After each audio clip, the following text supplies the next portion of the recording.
Citizens Surety and Insurance Company, Inc. versus Court of Appeals. JR number L48958, June 28, 1988. On December 4, 1959, Citizens Surety issued two surety bonds as guarantee for Principal Pascual Perez Enterprises in its obligation for a contract of sale entered into with Singer Sewing Machine Company. Pascual Perez and his attorney-in-fact wife executed in the indemnity agreements obligating himself and the enterprises to indemnify the petitioner jointly and severally.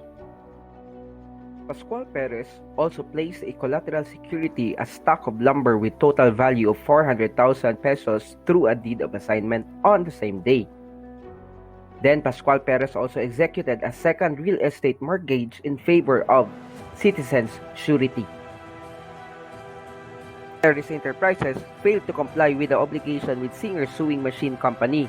Citizens Surety paid the total amount of surety bonds at 144,000 pesos, except for partial payments in total sum of 55,600 pesos and notwithstanding several demands. Pascual Perez failed to reimburse Citizens Surety for the losses it sustained under the said surety bonds.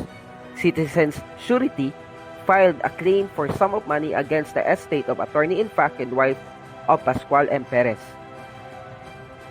Perez averred that the bonds and indemnity agreements had been extinguished by the deed of assignment due to CA's judgment, which extinguished the obligation by virtue of execution of deed of assignment and release of second mortgage.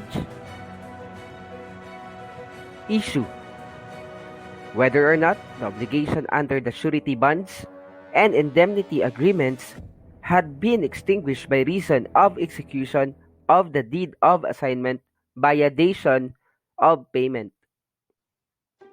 No, there was no dation in payment. It is a rule that there is no room for construction thereof when words of contract are plain and readily understandable. However, this case is under the exception. The transaction cannot be dation in payment because the obligation on the part of Citizen Surety to pay Singer Sewing Machine had not yet arisen. The deed of assignment cannot be regarded as an absolute conveyance whereby the obligation under surety bonds was automatically extinguished.